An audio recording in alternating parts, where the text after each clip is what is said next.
Assalamualaikum warahmatullahi wabarakatuh. Halo Sobat Cakra, kembali lagi di podcast Cemungut, ceritanya keilmuan ngasih ilmu gak tuh. Sekarang kita udah ada di episode kedua nih. Kalau kemarin teman-teman udah nonton episode pertama bareng Mas Fahri, sekarang perkenalkan, aku Atifa, aku dari mahasiswa hubungan internasional 2020. Nah, tentu saja aku gak akan sendiri. Aku pastinya akan ada narasumber dan bintang tamu yang keren banget nih Sobat Cakra. Kalian penasaran kan siapa? Please welcome Mas Haidar Fadil. Halo Mas Haidar. Halo Mas Haidar, apa kabar nih? Gimana kabarnya? Alhamdulillah baik ya. Baik, alhamdulillah. Mungkin Mas Haidar bisa perkenalan dulu nih ke Sobat-Sobat Cakra biar tahu Mas Haidar nih siapa sih? Oke, baiklah, aku akan memperkenalkan diriku. Halo Sobat Cakra semuanya, kenalin aku Haidar Fadil. Aku salah satu mahasiswa prodi HI UII juga, angkatan 2020, jadi seangkatan. Iya, seprodi seangkatan juga. Kita berteman ya, dari semester 1 nih kita. Oke, mungkin kita ngobrol-ngobrol dikit nih Mas Haidar. Karena serumpun baru aja kelar nih kemarin. Dan dengar juga Mas Haidar nih ketua SC serumpun nih, keren banget ya. Gimana sih perasaannya jadi ketua SC serumpun tahun ini? Kalau perasaannya, kalau boleh jujur ya, saya sangat tertekan. Senang sih, senang pasti. Pertama karena banyak banget teman-teman baru, terus akhirnya tahu gitu gimana caranya memimpin orang-orang banyak gitu kan, dan sebuah pengalaman yang nggak terlupakan sih bisa dibilang. Dan capeknya jelas ada, karena kemarin kan kita persiapan cukup lama. Terus kemudian kita 3 hari itu full gitu kan, dari pagi sampai sore, bahkan kadang sampai malam juga. Dan ya cukup melelahkan, tapi so far alhamdulillahnya serumpun 3 hari itu berjalan dengan lancar. Terus mungkin harapannya juga teman-teman maba-miba yang nonton bisa kemarin tuh ngerasain ambience yang menyenangkan gitu sih dari serumpun. Iya, betul banget. Terus aku mau nanya nih, karena kan kita sebagai angkatan 2020 ya, angkatan pandemi, kan baru kali ini ya serumpun dilaksain offline lagi nih Sobat Cakra. Itu tantangan sebagai ketua SC dalam menghadapi itu apa sih? Tantangannya banyak sih. Ada adaptasi. Oh, semuanya adaptasi ya? Jadi titik beratnya itu di adaptasi, karena kemarin kan kita 2 tahun online. Serumpun itu diadakan secara online dan ada begitu banyak perbedaan bisa dibilang gitu kan. Dan akhirnya kita harus nyari banget sampai ke orang-orang di Serumpun 2019, dimana saat itu kan terakhir kali Serumpun offline, dan tahun ini kan offline lagi. Alhamdulillahnya ada kating-kating kita yang bersedia buat membantu, buat ditanya-tanyain, minta masukan, ngasih saran gitu-gitu. Dan akhirnya Serumpun 2022 yang kembali luring ini bisa terlaksana seperti itu. Alhamdulillah. Nih Mama Miba nih yang nonton semoga merasakan euforia yang keren ya kemarin pas Serumpun. Apalagi kemarin bintang tamunya Sogi Bornean tuh keren banget loh. Keren banget loh Mas Haidar. Saya jujur ya kayak seneng banget sih. Walaupun sebagai lem aja nih bangga gitu Serumpun tuh 2022 bisa berjalan dengan lancar. Aduh. Oke, mungkin kita agak melupakan Serumpun sedikit ya teman-teman.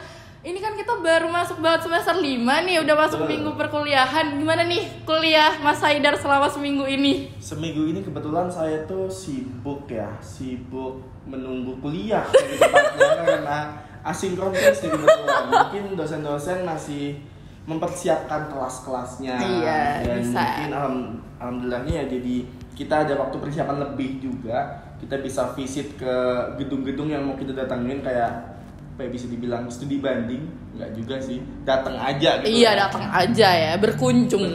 Iya. Lihat kelas kita gimana sih. Iya, soalnya kemarin kita kelasnya agak pindah-pindah terus ya Mas Haidar ya. Jadi di sana kadang di sini. Iya, kita pusing gitu. Kita ini nanti naiknya sebelah mana, liftnya di mana gitu kan. Ntar salah masuk kelas kan malu. Betul. Masuk kelas ke teknik kan bingung. Jauh ya, jauh ya. dong Mas. Kalau FK masih dekat. Teknik agak di belakang soalnya. Oke, mungkin nanya-nanya aja nih, karena seminggu ini kan kita emang asinkron doang ya, jadi kayak belum ada perkuliahan yang gimana-gimana nih Sobat Cakra. Selain, jadi Mas Haidar nih ngisi waktunya itu ngapain aja sih gitu loh? Kalau kebetulan karena ini baru selesai serumpun, masih fokus LPJ-an sih, sama menuntaskan tugas-tugas yang belum selesai di organisasi sebelah. Kayak ada yang ngedesain, ada yang nulis, ya seputar desain sama nulis aja sih. Berkesimpungnya nih di sosial media gitu ya, Mas Haidar nih sosial media expert gak tuh? Gak expert ya, mungkin bisa bilang master ya. Lebih tinggi lagi ya. Sosial media entusiasm aja. Entusiasm, oke. Kan udah dibilang nih ada beberapa kesibukan. Itu tuh Mas Haidar ngikutin apa aja selain kuliah? Sejauh ini ya, dari awal semester itu aku ngikutin beberapa organisasi sama kepanitiaan. Sama mungkin di FPSB juga aku ikut LPM Kognisia. Terus aku sempat ikut LEM UII juga. Sama aku juga ikut organisasi sebelah juga yang fokusnya ke kebijakan luar negeri. Tuh aku karena aku suka ya HI gitu kan. Iya, anak HI banget ya. Selebihnya kayak kepanitiaan aja sih. Kayak di internal HI kemarin Iron, Cirebon tahun lalu juga dan beberapa lainnya gitu sih. Jadi Mas Haidar nih udah 2 periode di Serumpun ya. Alhamdulillah ya. Iya. Udah ada 2 periode. Oke, terus tadi kan udah sempat disinggung nih LPM Kognisia. Nah mungkin ada nih Mama Biba yang belum tahu LPM Kognisia tuh apa sih? Mungkin bisa dijelasin dikit nggak sih Mas Haidar? Boleh banget. Jadi LPM Kognisia itu lembaga pers mahasiswa yang lingkupnya di FPSB. Jadi itu salah satu dari 3 lembaga yang ada di fakultas kita. Selain LEM sama DPM, ada juga LPM. Dan fokusnya memang lebih ke ya tulis menulis, redaksional, dan lain sebagainya sih. Jadi LPM nih bisa buat Mama Biba atau teman-teman Sobat Cakra yang mungkin tertarik sama dunia jurnalistik gitu. Betul banget. Itu kata-katanya ya. Iya, jurnalistik. Jadi mungkin nih ada Mama Biba yang nonton dan kalian bingung, aduh aku pengen masuk, aku nih sukanya nulis, tapi ada nggak ya lembaga-lembaga yang di FPSB yang bisa buat nulis-nulis? Ada guys, namanya Kognisia. Kognisia bakalan oprek kapan nih? Mungkin itu masih belum tahu belum tahu ya. Periode kita kan 11-12 sama LEM juga, jadi masih berjalan gitu. Oke, jadi mungkin teman-teman mau yang penasaran ya bisa dicek aja nanti di IG-nya LPM Kognisia. Pers Kognisia. Betul. Oke, mungkin selain itu, selain lembaga-lembaga ataupun organisasi dan kepanitiaan yang ada di lingkup kampus, kesibukan Mas Haidar di luar kampus apa? Kalau di luar kampus kebetulan ikut beberapa volunteer juga. Cuma saat ini sih fokusnya cuma 2. Satu ngerjain tulisan-tulisan juga di Froenion. Kebetulan jadi kontributor juga tulisan-tulisan ini itulah. Sama mungkin lagi ngelola media kopi-kopian gitu sih, jadi visit ke kedai kopi mana aku post gitu sih. Yang aku suka aja.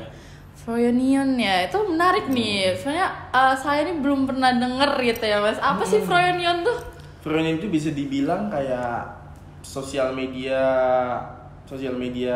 akun sosial media gitu yang fokusnya memang di Instagram, website, YouTube, kayak bisa dibilang agensi juga mungkin. Terus memang karena aku fokusnya dibilang tulis menulis, jadi aku ngikutnya sebagai kontributor tulisan di websitenya Froenion gitu sih. Oh, itu dapat sih kemarin tuh 1 miliar. Oh ya, banyak ya, agak kaya ya. 1 miliar 0. Iya. Ya, lumayan lah dapat ini, cuma ya nggak banyak banget, cuma cukup lah buat ya, cuma gitu. Ya oke lah ya buat kita sebagai anak kos untuk nambah-nambah penghasilan jajan gitu ya. Apalagi tadi Mas Haidar juga bilang ada sosial media kopi-kopian, berarti Mas Haidar suka ngopi nih, suka nongkrong nih. Jadi perputaran cash flow-nya ya Froenion masuk ke Secari Kopi. Secari Kopi. Namanya Secari Kopi, guys. Secari Kopi ngapain aja nih? Ini selain buat kopi-kopian, apakah bisa buat makan juga? Enggak ya, kopi doang. Juga sih. Jadi singkatnya ya, aku datang ke tempat ngopi, fotonya didesain, upload di akunnya. Udah. Tapi gitu. Yang spesial mungkin yang di post ya yang memang aku suka aja sih. Jadi kalau aku suka kedai kopi ini dan aku pengen orang-orang tuh tahu, aku post di akun. Dan memang dikit sih, karena keterbatasan dana juga, cash flow-nya kan perputaran harus cepet gitu kan. Betul. Tapi ini boleh banget loh buat mungkin Mama Biba yang ada di Jogja, mungkin baru ke Jogja, nggak tahu nih enaknya nugas di mana gitu kan, atau mungkin buat nongkrong sama teman-teman doang, enaknya di mana bisa dicek di Secari Kopi. Oke, mungkin aku mau nanya lagi nih, mungkin tentang dunia tulis menulis dan persosial mediaan duniawi ini. Sebagai anak HI kan, anak HI itu pasti tidak lepas dari paper ya teman-teman, pasti bakalan ada tugas-tugas paper dan sebagainya. Dan Mas Haidar ini udah masuk Froyonion, dimana untuk nulis, LPM juga, nulis lagi. Itu gimana cara manage-nya itu? Karena semuanya tentang tulis menulis nih. Poin manajemen waktu itu sangat-sangat penting ya menurutku ya. Iya. Jadi mungkin karena aku pertama, hal yang aku ikutin itu memang linear bisa dibilang. Pertama tulis memang basisnya dari tulisan, jadi aku enjoy ngejalaninnya. Dan udah biasa juga. Jadi meskipun aku kuliah juga ngerjain paper, aku di Kopni ngerjain tulisan, aku di Froyonion nulis juga, semuanya kerasa enjoy aja karena memang satu linear dan memang satu hal yang aku suka. Jadi poinnya mungkin karena aku minatnya tinggi di situ, suka di situ, jadi mungkin everything semuanya berjalan dengan alokasi waktu yang baik, manajemen waktu yang baik gitu sih. Oke, tapi kalau aku nih ya, aku sebagai mahasiswa HI aja dapat paper itu dari tugas udah pusing gitu. Gimana Mas Haidar yang harus kerja 3 kali lipat ya guys ya? Nggak, mungkin aku mau nanya aja. Mas Haidar pernah nggak sih ngerasa kayak burn out banget, kayak capek banget sama tulisan-tulisan yang datang ini, dan gimana cara ngatasin Mas Haidar kalau lagi burn out gitu? Kalau burn out tuh sering ya bisa dibilang, dan kepala aku tuh kadang suka orang-orang pun lewat, kenapa kepalanya berasap? Oh iya. Aku jawab lagi burn out nih, padahal lagi burn out ya itu. Lagi burn out beneran. Mungkin cara mengatasinya sih lebih ke arah nyantai aja dulu. Kan kita punya banyak waktu di hidup ya, tolong dimanfaatkan dengan sebaik mungkin. Nulis itu bisa 2 jam, 3 jam, selebihnya kalau memang udah capek, tidur, istirahat, main sama temen-temen, ngopi, main Stumble Guys mungkin, atau enggak ya hangout aja. Jadi jangan, memang kalau kita suka ke sesuatu, jangan diforsir juga, karena segala sesuatu yang berlebihan nggak baik juga gitu. Oke, jadi selain nulis, Mas Haidar nih juga ternyata berbakat di bidang desainan gitu ya Mas ya. Berbakat sih enggak ya, enggak bisa dibilang bakat, lebih ke memang minat aja. Minat hobi ya. Betul, hobi. Nah mungkin Sobat Cakra nih pengen tahu gitu kan, gimana sih caranya biar kita, mungkin ada Sobat Cakra yang suka juga kayak, oh aku suka nih buat desain-desainan, cuma aku nggak tahu harus mulai dari mana. Nah Mas Haidar tuh dulu mulainya dari mana gitu loh? Mulai dari mana? Itu juga pertanyaan juga ya. Iya, dari mana? Jadi mulai memang dari kesukaan juga sih, buat ngelihat visual di Instagram gitu kan, pada akun-akun di Instagram yang desainnya bagus-bagus, terus kemudian dicontoh juga. Aku nyoba buat remake dan ternyata begini caranya, ternyata nggak sesusah yang kita lihat gitu loh. Dan kemudian mulai nyoba aplikasi desain, mulai dari Adobe sampai kemudian terjemput hatinya tuh masuk ke Affinity. Jadi aku lebih enjoy pakai Affinity sih, Affinity Group, Affinity Photo, Affinity Designer gitu-gitu sih. Tapi jangan lupakan juga elemen desain terpenting saat ini, dimana memudahkan semuanya, yaitu Canva. Jadi Canva itu kalau dimaksimalkan dan dioptimalkan dengan baik, hasilnya akan sangat-sangat bagus, dan itu sangat-sangat efisien juga sih buat desain cepat gitulah, fast design. Oke, mungkin Canva nih menurut saya juga sebagai orang awam itu membantu banget Sobat Cakra. Jadi mungkin ada teman-teman yang kayak, Adobe kan berbayar, Affinity kan juga agak mahal gitu ya. Nah, ada aplikasi gratis namanya Canva. Jadi mungkin Bapak Miba atau Sobat Cakra yang baru mau mulai desain nih, cuma belum ada modal yang banyak, gak apa-apa, tetap bisa pakai yang gratis di Canva. Dan jangan lupa pakai email UII biar pro. Betul. Jadi kita teman-teman maba itu kalau nggak salah tuh Canva-nya bisa pro ya, untuk setahun gitu, dan mungkin bisa dicoba aja, barangkali masih bisa. Ataupun kalau nggak bisa ya udah berarti beli gitu ya, biar pro. Itu murah cuma itu nggak akan semahal Adobe Illustrator nggak sih? Adobe itu nggak semahal itu. Iya, jadi mungkin bisa dimulai dari situ. Betul banget tuh Sobat Cakra. Oke, mungkin mau nanya aja, Iya, mungkin buat terakhir, silakan. mungkin terakhir apa penutup apa gimana gitu ya.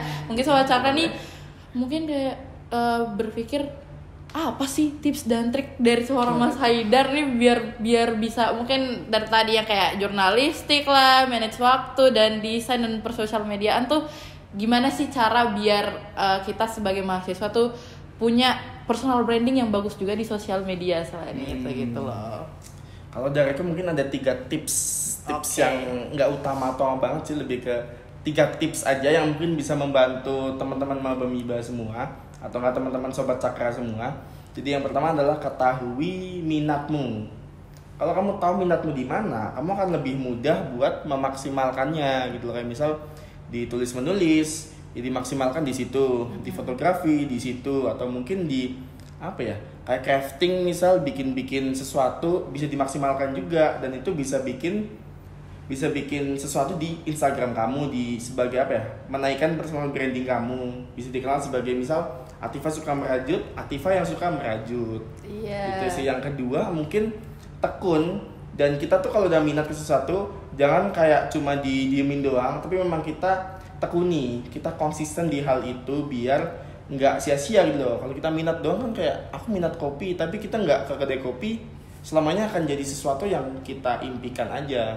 Harus ada actionnya gitu loh. Terus yang ketiga mungkin sering-sering apa ya, nyari relasi sih, karena kadang tuh satu minat itu bisa membawa kita ke banyak orang gitu loh. Kayak misal minatnya di basket, kita akan ketemu orang-orang yang sukanya ke basket, dan itu bakal nambah relasi kita banget. Jadi mungkin 3 tips utamanya adalah mengetahui minat kita, kemudian tadi yang kedua ditekuni. ya. Yang ketiga jangan malu buat nyari relasi. Betul. Karena 3 hal itu saling berkesinambungan gitu sih, dan itu bakal menaikkan personal branding kamu, dikenal sebagai mungkin ya tadi Atifa suka merajut, Atifa suka basket, Atifa si pebasket misal, dan lain sebagainya. Oke, aduh mantep banget nih. Udah mulai dari ngurusin serumpun nih, terus mikir sama tulisan-tulisan di Kognisia dan Reunion, malah lagi harus nulis di HI kan, dan masih megang sosial media sebagai graphic designer juga. Wah keren banget Mas Haidar. Saya bangga sih Mas Haidar sama Mas Haidar. Saya juga bangga sama Anda. Alhamdulillah Saya juga bangga sama teman-teman semua kok. Semua kita, jadi kalian harus bangga juga sama diri kalian sendiri ya guys. Jangan lupa untuk bilang terima kasih sama diri kalian sendiri karena sudah sampai sini. Semua perjuangan yang sudah kalian lakukan itu patut untuk dihargai. Nangis Mas Haidar. Kita akan bertemu lagi di lain waktu. Oke, mungkin pesan-pesan penutup terakhir untuk sobat-sobat Cakra di luar sana. Semangat. Luar biasa. biasa. Allahu Akbar. Oke, terima kasih nih Mas Haidar sudah menyempatkan waktu buat datang ke podcast Cemungut nih, ceritanya keilmuan, ngasih ilmu nggak tuh bareng saya Atifa. Terima kasih juga untuk Sobat Cakra semua yang udah nonton. Jangan lupa untuk subscribe juga ya di channel ini. Terima kasih. Dadah. Assalamualaikum.